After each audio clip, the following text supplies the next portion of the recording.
Hello, everybody. I hope you are doing well. It's time for our weekend briefing, and had a couple of events happen this morning, or a couple of things that I read about that have happened on this day that I recorded in my prayer journal that's got me thinking.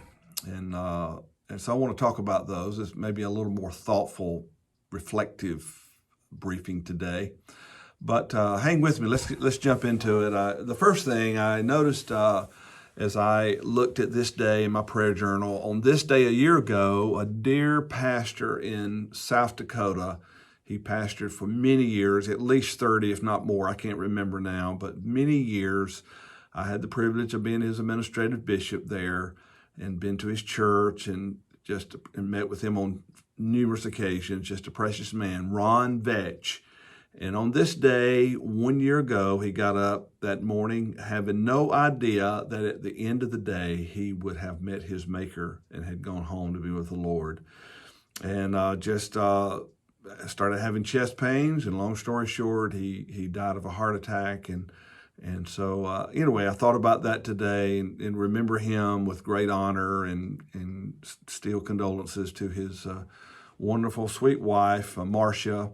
And so I don't know if she'll see this, but Marcia, if you do, Sanjay and I love you. And I do think about you and Brother Ron often from time to time. And Bowdle, such a wonderful, beautiful place, and love that church. And if I can find the picture, I will even put it on the blog background today. But anyway, I thought about that, and it just got me thinking about my life, and I want you to think about your life for a minute, and specifically, our life can be measured in time.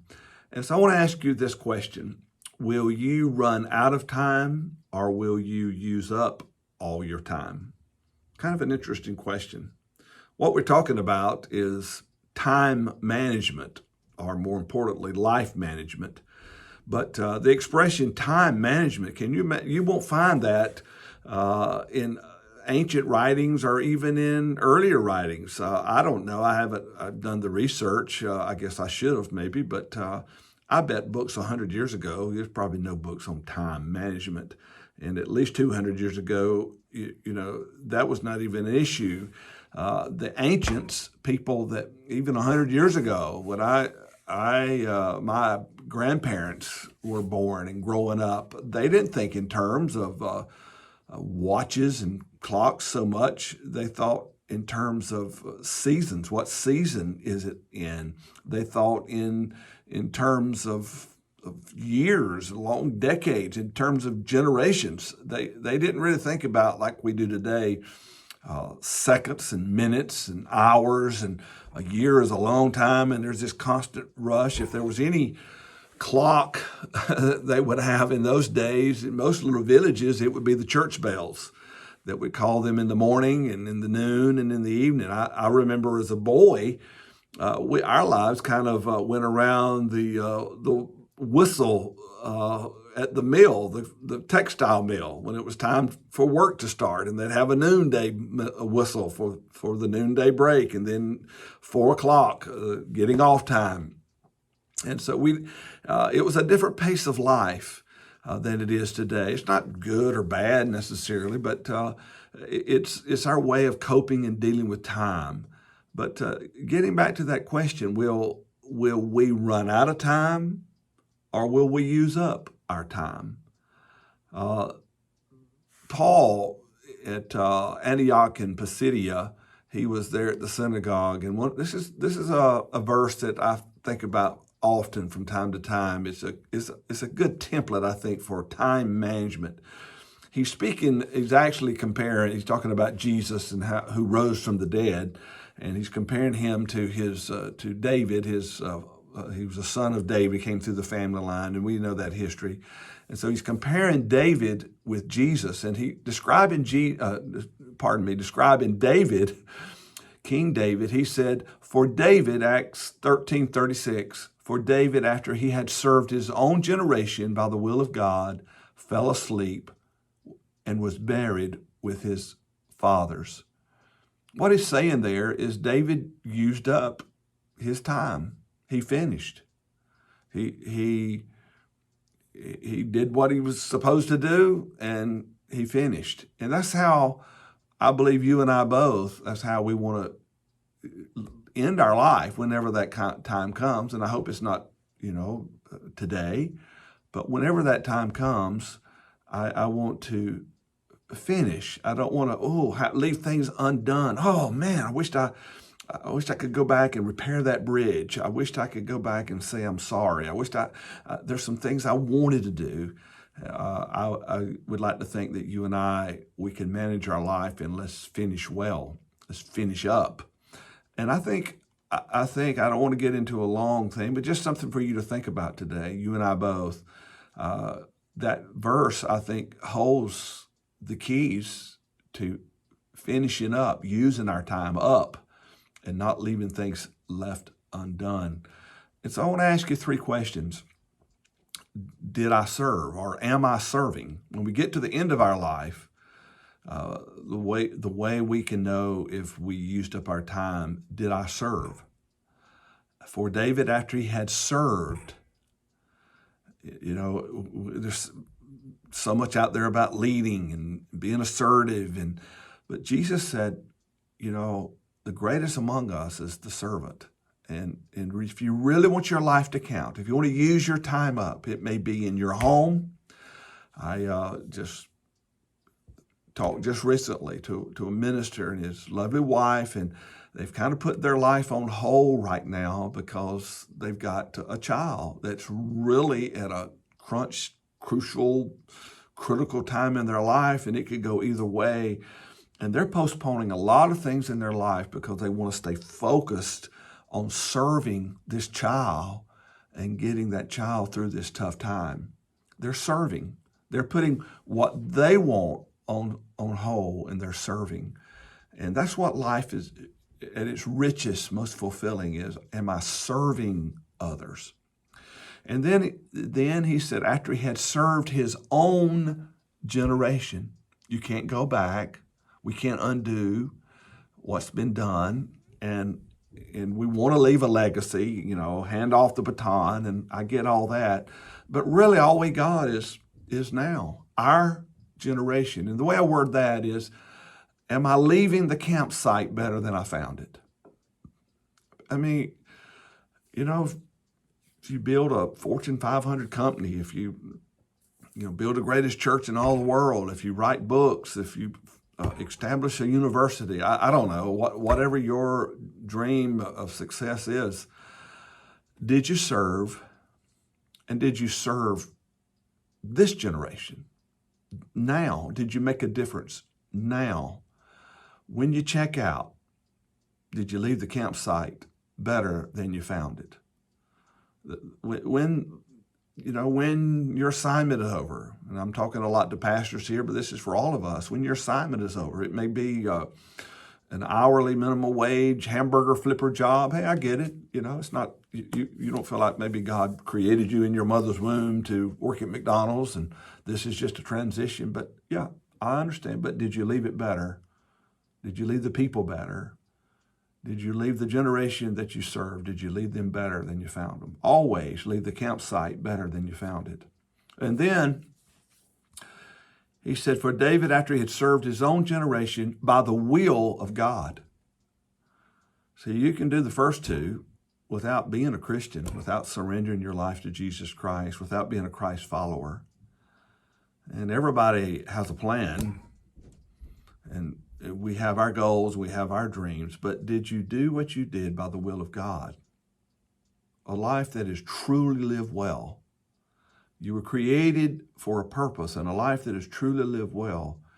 And we know all this, but just think about it. Am I chasing my dreams? Am I saying, God, this is what I want. Will you help me get what I want?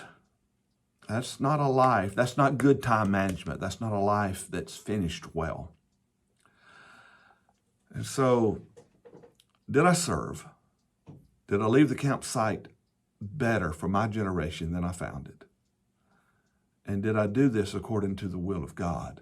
Did I stay on His agenda, not my agenda? Now, I purposely left out the last 3 words of verse 36. It said, for David, after he had served his own generation, by the will of God, fell asleep, was buried with his fathers, and saw corruption. And of course, it doesn't mean that David is not alive with Jesus right now. But bodily, Paul is comparing David with Jesus, he was the first fruit. He did raise from the dead so that we all could. But in this life, there's going to come a day we're going to die and pass away and pass off. We're going to see corruption. This body is going to go back to the earth from which we came. It's all going to be over. And did we use up all of our time, or did we run out of time?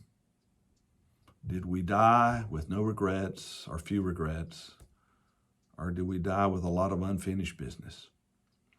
Well, I mentioned there were two things that I read in my journal this morning, and the other, 2020, on this day, I jumped in my car, and I was living in Bismarck, North Dakota at that time. I jumped in my car and headed north and rode up the road, maybe an hour and 30 minutes, about like driving from Bethalto to Mount Vernon. I can't remember exactly, but it wasn't much, a little more, a little less. And I drove to a little town on the prairies of North Dakota called Garrison.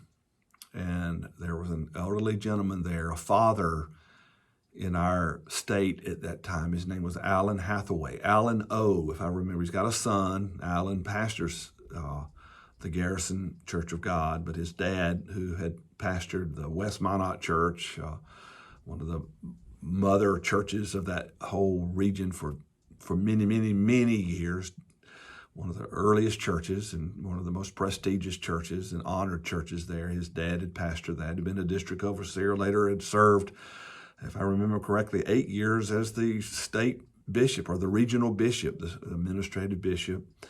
Just a dearly beloved patriarch in the best sense of the word, a father of that region. And I didn't get to know him long.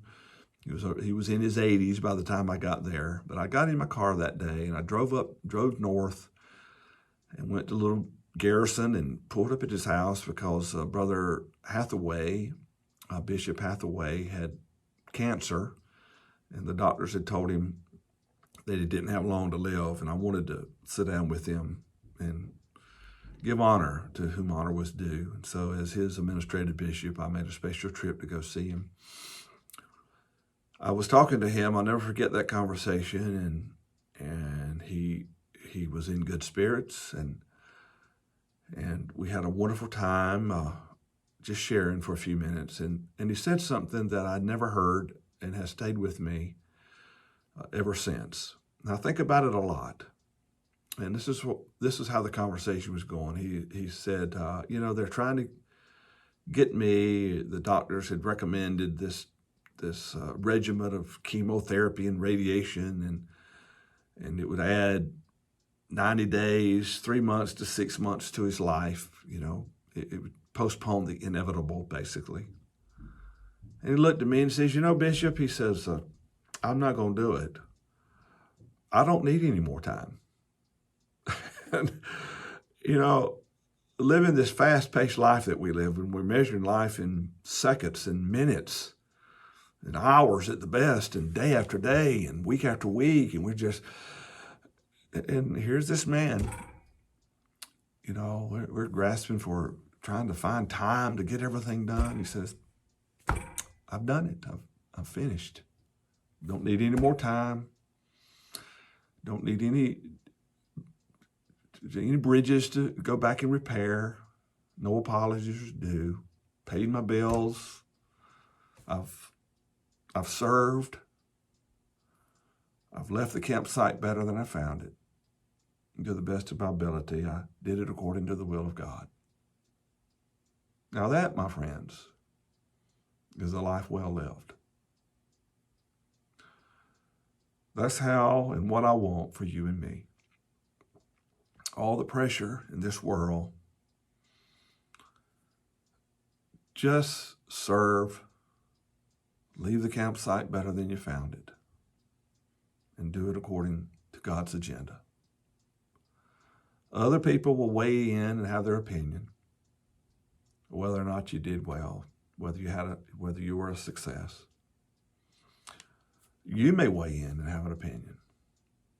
But at the end of the day, serve, leave this campsite better than you found it, and do it according to God's agenda, and postpone final judgment until God has had his say. And I got a feeling that some of the greatest heroes in heaven are going to be, for us, some of the most unlikely people who just faithfully used up all their time serving their generation for the glory of God. Well, I usually always end with run to win, and I do want us to run to win for the gospel's sake, but I want us to do it in light of, as Brother Hathaway, when we hit that moment and we're pressed to go another mile, nope, I finished. God, if you're ready, I'm ready. Now that, my friends, is success. Well, hope you have a great weekend. Let's run to win for the gospel's sake. Let's go get them. Love you, Illinois Church of God, and all of my far-flung family and friends. God bless you. We'll talk to you soon. Bye.